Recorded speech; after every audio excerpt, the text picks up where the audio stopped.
All right, so chapter 13, verse 1. This crazy bald-headed, crooked-toothed preacher got a little cold from my bald head, so I had to put a hat on.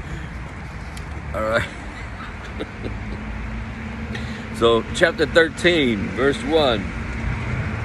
Now before the feast of the Passover, when Jesus knew that his hour was come, that he should depart out of this world unto the Father, having loved his own which were in the world, he loved them unto the end. All right, so world.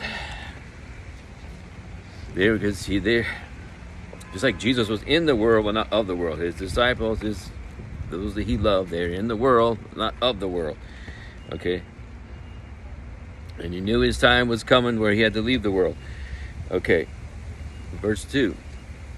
And supper being ended, the devil, having now put into the heart of Judas Iscariot, Simon's son, to betray him.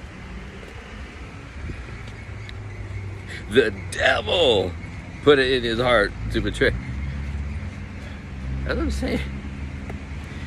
Devil's the one he wants to, don't get that true, the word of God seed in your heart. He's like, oh, get that out of there before they believe with all their heart. Because remember we talked about some believe for a little while, and then, when trials and tribulation come, they say, I've had enough of this.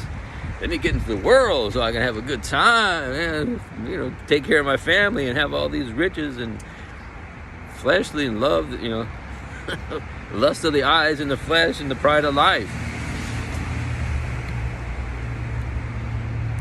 Devil put it into the heart of Judas to betray him.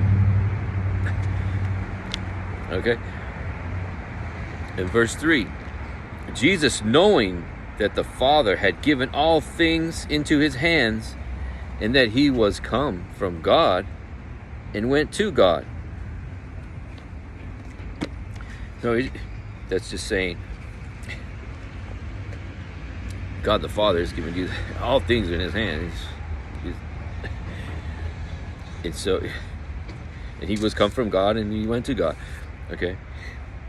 So I say he's not going to be fooled at all. Okay, verse 4. He riseth from supper and laid aside his garments and took a towel and girded himself. It's all right, girded. So he's got a towel. He's putting it, right? In verse 5. Oh, yeah. Oh,